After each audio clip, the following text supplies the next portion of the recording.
है।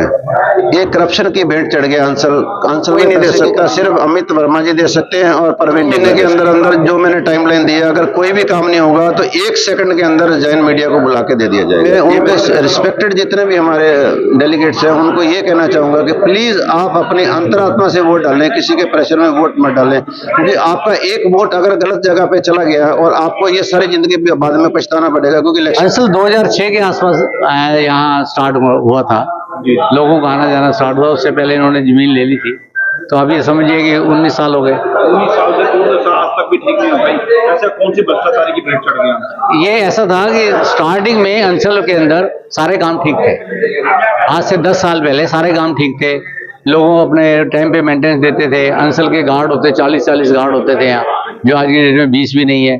स्वीपर बड़े होते थे, वो आज की डेट में नहीं है। लेकिन पिछले 4-5 साल से तो एक्सट्रीम होगी भ्रष्टाचार की कि RWA ये सर्टिफिकेट देती रही है कि SFML से हम संतुष्ट हैं, जबकि सारी ये जो आपकी मुसीबतें हैं 4 साल में बढ़ती चली गई। स्ट्रीट में काम नहीं है, सिक्योरिटी नहीं है, स्वीपर नहीं है, हॉर्टिकल्चर नहीं है, गार्ड नहीं है। इवन आज की डेट में सड़कें टूटी हुई हैं, स्ट्रीट लाइटें, ये सारी प्रॉब्लम आज की डेट में बहुत भयंकर रूप लिए खड़ी है। पीछे सड़कों को भी बेच दिया गया था, कुछ ऐसा मामला भी आया था। सड़कों को बेचने का मामला उतना मेरे ध्यान नहीं है।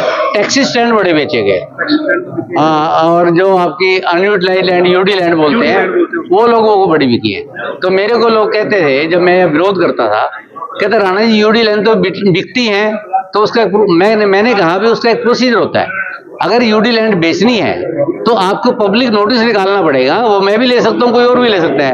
आप ये नहीं हो सकता कि भाई मान लो कि RWA की किसी शिकायत को आपने शांत करने के लिए कह दिया भाई तू यूडी लैंड ले ले, 5,000 रुपए में ले ले, औरों को 7 में बेच रहा हूँ मैं 5 में ले ले, तो ये काम ज्यादा हो गए यहाँ। अब चुनाव को लेकर जो सरकार में तेज हो चुकी है, अब ईमानदारी की और भ्रष्टाचारी की लड़ाई है। अब सचमुच ईमानदारी और भ्रष्टाचार की लड़ाई है, और इसकी सारा का सारा दारोमदार आज के पढ़े लिखे जागरूक जो हमारे लोग हैं यहाँ और उनके बनाए हुए डेलीगेट हैं, उन पे डिपेंड करता है। कि मेरा मानना ये है कि कास्ट फैक्टर का यहाँ एक बोलबाला चलाया हुआ है।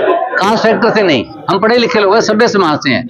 हमें अच्छाई और बुराई को देख के बात करनी चाहिए, अच्छाई का साथ देना चाहिए, बुराई का विरोध करना चाहिए। Thank you. देखिए, ये आपका सही क्वेश्चन है। अभी इस समय इलेक्शन चल रहे हैं RWA के, और जिसके लिए लोग बहुत ही ज़्यादा उत्सुक है इसका रिजल्ट देखने के लिए, क्योंकि जो आपने पिछले 15 सालों में 14 सालों में अंचल की देखी हालत, वो सबके सामने है। ये करप्शन की भेंट चढ़ गया। अंचल में पैसे की कमी नहीं थी, लोगों ने भी अपना हर मंथ अपना कंट्रीब्यूशन दिया है, जो भी मेंटेनेंस दिया, क्योंकि हर आदमी बड़े पैसे वाला नहीं होता, कुछ कम पैसे वाले भी होते हैं, लेकिन सबने पैसा दिया।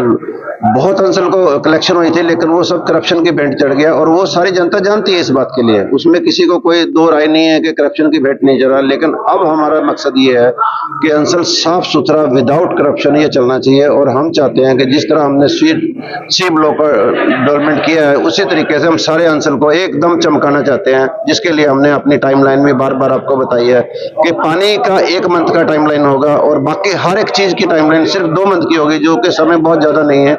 और इसकी गारंटी देते हैं कि उसके अंदर अंदर ये काम सब हम खत्म करके देंगे, क्योंकि ये गारंटी आपको कोई नहीं दे सकता, सिर्फ अमित वर्मा जी दे सकते हैं और परवीन ढिंगरा दे सकते हैं। आपने ये बात पहले भी कही है कि मैं इसकी बात दूंगा, अगर मेरे बनने के बाद 2 महीने के बाद अगर ये कार्य नहीं हो, अगर मेरे 2 महीने के अंदर अंदर जो मैंने टाइमलाइन दिया, अगर कोई भी काम नहीं होगा तो 1 सेकंड के अंदर जैन मीडिया को बुला के दे दिया जाएगा। ये मेरी गारंटी होती है। मॉडल की जैसे गुजरात मॉडल बनाया मोदी ने, इसको मीटिंग में बात की सी जो अंचल का विकास है सी ब्लॉक में। देखिए, हमारी सरकार श्री महिपाल ढांडा जी शिक्षा मंत्री है, हम बहुत ही उनको मतलब ये समझ लो कि दुनिया के सबसे बड़े नेता है। जब हमारे पास ऐसे नेता होते हैं तो हमें डरने की कोई जरूरत नहीं होती, क्योंकि हमारे को इतनी सपोर्ट करते हैं, आधी रात को भी चले जाते हैं। तो अंचल के लिए उनके दिल में दर्द है, लेकिन क्योंकि ये करप्शन की भेंट चढ़ गया और उनको पता भी नहीं चला इस बात का। अब हम ये चाहते हैं कि श्री महिपाल ढांडा जी से रिक्वेस्ट करेंगे, पूरे अंचल की जनता से, पूरे हरियाणा की जनता से अपील करेंगे कि उनको प्लीज इसको एक बार इसको नगर निगम में शामिल कराएं, और आगे से जो भी होगा लोग अपना मेंटेनेंस वगैरह प्रॉपर तरीके से देंगे। जो भी सिक्योरिटी है, जो भी है, जो काम सरकार के अंडर आता है वो सरकार करवाए, और जो बाकी काम है लोग अपना कंट्रीब्यूशन देंगे। ये मेरी अपील है लोगों से भी कि आप हमारा प्लीज कहना मान के, और जो भी अपना मेंटेनेंस का पैसा है वो टाइम से दें। जो मतदाता है अपने जो वोटर है उनको क्या कहना चाहिए? मैं अपने जितने भी डेलीगेट्स हैं रिस्पेक्टेड, क्योंकि अब पब्लिक का वोटिंग तो खत्म हो गया, क्योंकि उन्होंने अपने 117 डेलीगेट्स चुन लिए, जिसमें 116 हैं, 117वां मैं हूं। अब मैं उनके रिस्पेक्टेड जितने भी हमारे डेलीगेट्स हैं उनको ये कहना चाहूंगा कि प्लीज आप अपनी अंतरात्मा से वोट डालें, किसी के प्रेशर में वोट मत डालें, क्योंकि आपका एक वोट अगर गलत जगह पे चला गया और आपको ये सारी जिंदगी बाद में पछताना पड़ेगा, क्योंकि इलेक्शन आएंगे बाद में 3 साल बाद, लेकिन आपका काम सारा पीछे चला जाएगा। क्योंकि जैसी टाइमलाइन हम दे रहे हैं, अमित भाई दे रहे हैं, मैं दे रहा हूं, और हमारा ये समाज जो आपने देखा सारा इकट्ठा हुआ है, ऐसी टाइमलाइन आपको कोई नेता नहीं दे सकता, ये हमारी गारंटी है। हमारे यहाँ पे आज सर्वसम्मति से एक फैसला लिया गया हमारे अपने ग्रुप की तरफ से कि ओपोजिशन की तरफ से जैसे वो लड़ ही रहे हैं चुनाव, तो हमारे अपने लोगों ने हमारे प्रधान पद का कैंडिडेट मुझे डिक्लेयर किया है, और हमारे यहाँ से चेयरमैन पद के लिए प्रवीण ढिगड़ा जी का नाम निकला है। 25 जो टोटल है डेलीगेट 117 डेलीगेट टोटल हैं, उसमें से चुनाव होगा अलग अलग 9 पदों के लिए। इस ग्रुप में कितने हैं? हमारे पास तो सारे ही हैं जी, हम 117 में से 117 के साथ ही चल रहे हैं, हम 117 को साथ लेके चलेंगे।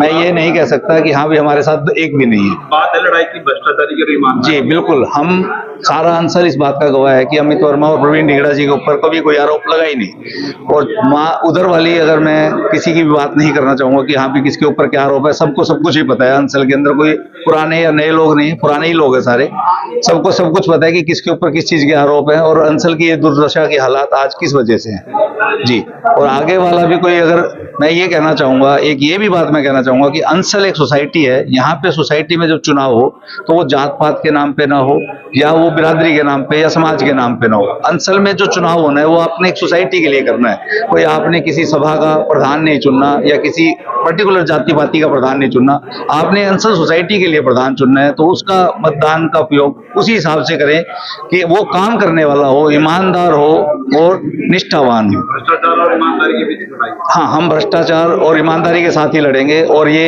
बेईमानी और कमीशनखोरी और करप्ट लोगों के खिलाफ लड़ाई है। संबोधन में एक बात चल रही थी, जैसे मोदी जी ने वहाँ पे गुजरात बॉर्डर। जी बिल्कुल, हमारे यहाँ पे प्रवीण ढिगड़ा जी ने सी ब्लॉक का जिस तरीके से विकास किया है, इन अपने 6-7 लोगों ने मिलके ही इसका बहुत अच्छे तरीके से विकास किया है।